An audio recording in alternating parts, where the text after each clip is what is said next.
I know the focus isn't very good on this video, but I'm going to play just a few seconds of this. I'm going to leave the link below.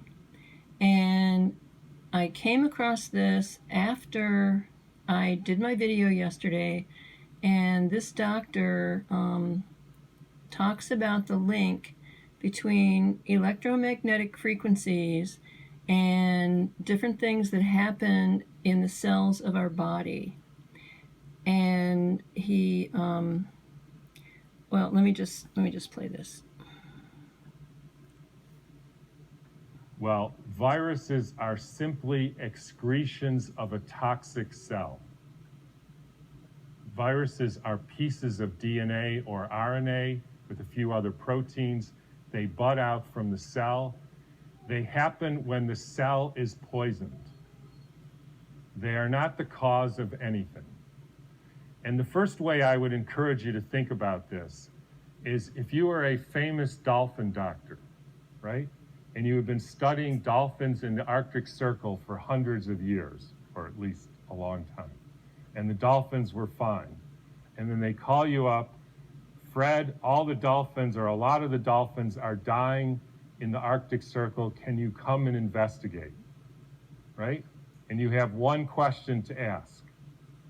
So show of hands, how many of you would say, I want to investigate a dolphin to see the genetic makeup of that dolphin?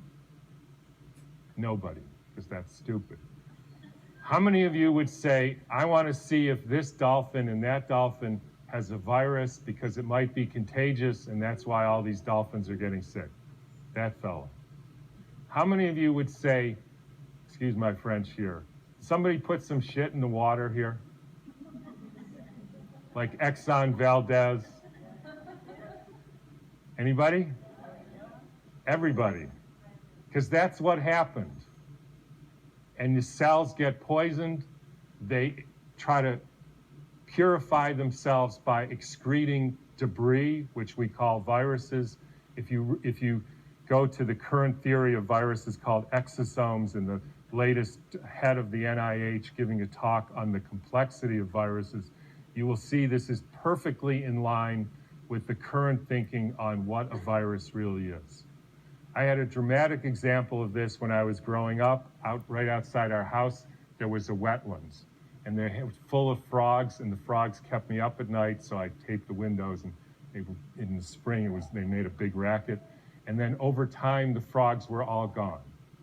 How many thinks the frogs had a genetic disease? How many thinks the frogs had a virus? How many thinks somebody put DDT into the water? That's what happened.